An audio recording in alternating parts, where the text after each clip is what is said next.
복음 한 스푼 김용 전도사입니다. 오늘은 여호수아 1장 9절 말씀을 함께 보겠습니다. 내가 내게 명령한 것이 아니냐. 강하고 담대하라. 두려워하지 말며 놀라지 말라. 내가 어디를 가든지 내 하나님 여호와가 너와 함께 하느니라 하시니라. 모하메드 룸이라는 아프가니스탄의 시인이 있습니다. 그분은 이런 말을 합니다.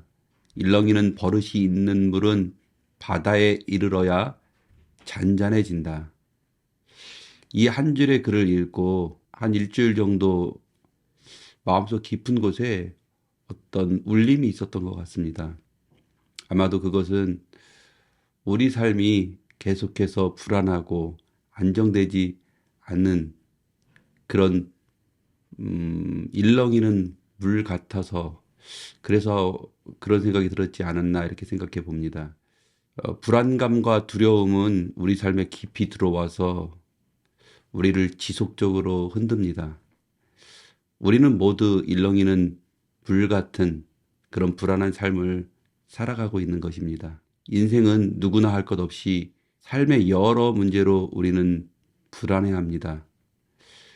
그리고 때때로 우리는 그 근거를 알 수 없는 불안감에 더욱더 불안해하며 그 불안은 공포심이 되기도 합니다. 미래에 알 수 없는 그 두려움, 그 보이지도 않고 알 수도 없는 그 두려움은 우리에게 공포감을 주는 것입니다. 어느 은퇴하신 은퇴자분께서 이런 고백을 합니다. 젊어서 가족들을 먹여 살리기 위해서 항상 두려움에 살았다고 합니다. 그래서 정말로 열심히 살았고 그 결과 자식들 다 결혼시키고 출가시키고 다 안정적으로 살고 이제는 퇴직을 해서 자신도 큰 걱정 없이 살게 되었다고 합니다. 어느 날 생각해 보니 나한테 걱정이 무엇인가라고 생각해 보니까 걱정거리가 하나도 없는 것이었습니다. 그런데 그분이 이런 말씀을 하십니다.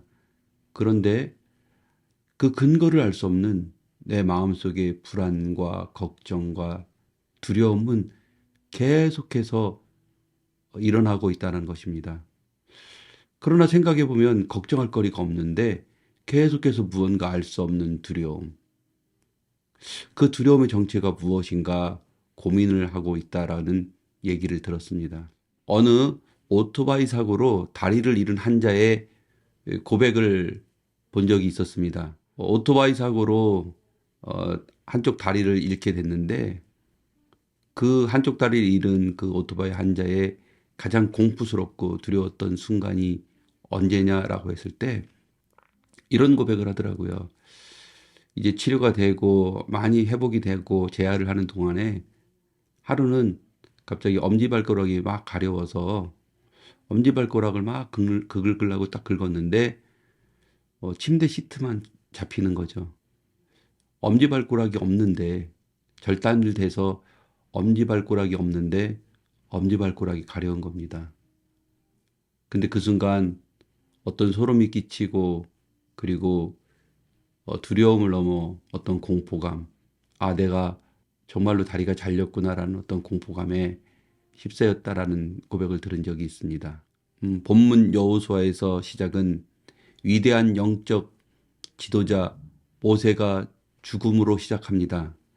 새로운 지도자가 된 여호수아는 두려움에 사로잡히게 됩니다. 모세가 했던 일들, 그 애굽에서 10가지, 그 말도 안 되는 그 10가지 재앙으로 그 강대국, 그 애굽과 바로왕을 굴복시킵니다. 그리고 홍해의 그 바닷물을 갈라서 이스라엘 백성들을 다 건너게 하고 그리고 뒤쫓던 애굽 군대를 그 수장시킵니다. 그리고 광야에서 40년 동안 했었던 그 수많은 기적들, 하나님은 그 모세를 통해서 그 수많은 기적들을 이루신 것입니다.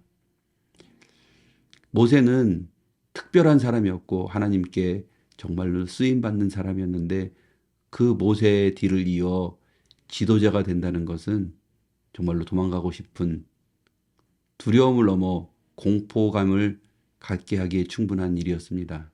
그런 여호수아는 하나님께 부르짖습니다.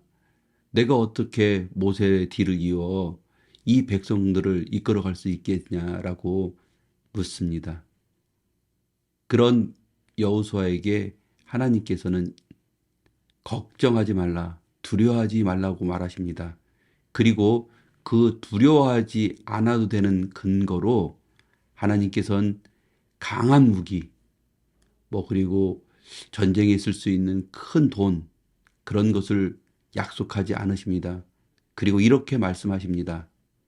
내가 너와 항상 함께 해주신다고 그렇게 말씀하고 계십니다. 일렁이는 물은 오랜 시간 일렁이고 수많은 경험을 통해서 비로소 스스로 잔잔해지지 않습니다.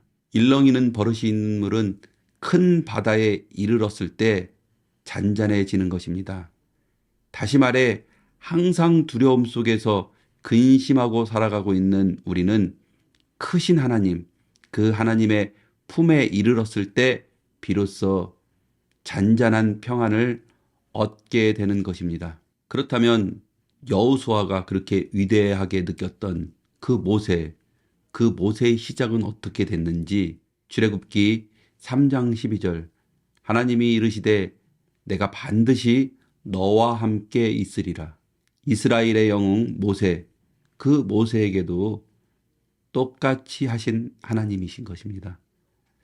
40년간 양치기 목동으로 살아온 80세의 모세, 이제는 죽을 날만 기다리는 그 80세의 모세에게 하나님은 나타나십니다. 그리고 두려워하지 말라고 말하십니다. 그리고 그 두려워하지 않아도 되는 그 근거로 모세에게 어떤 능력이 있는 칼, 어떤 하늘에 번개를 칠 수 있는 어떤 지팡이 그런 것을 준 것이 아니었습니다.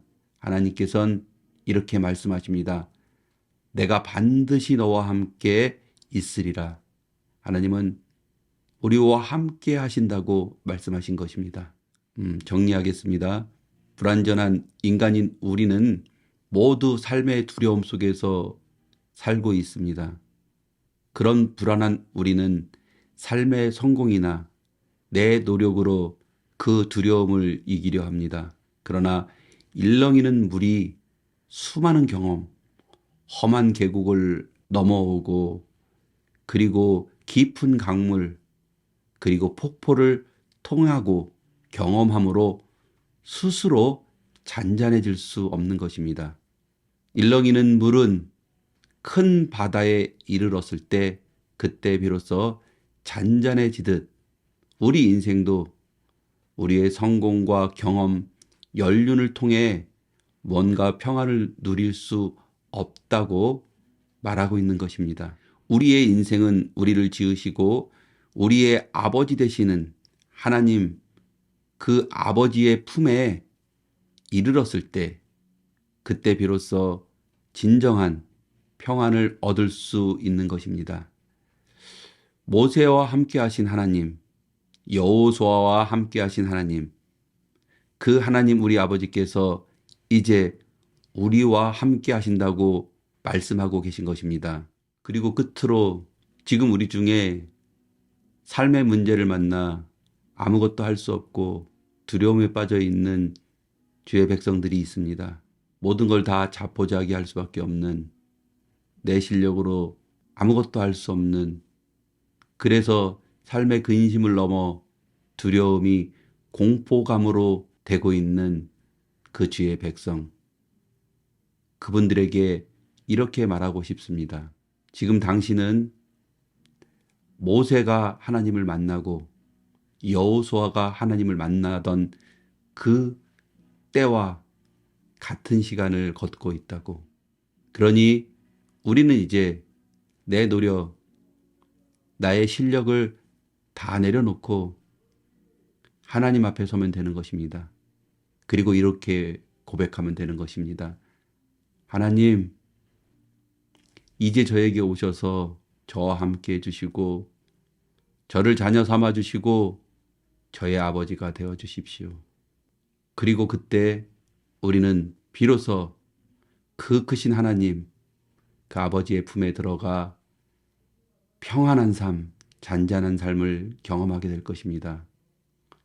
일렁이는 물이 바다를 만나 평안해지듯 우리의 마음이 그 아버지의 품 안에 있는 자녀처럼 평안함과 잠잠함을 얻게 될 것입니다. 그것이 하나님을 믿는 하나님의 자녀의 삶, 그 평안인 것입니다. 감사합니다.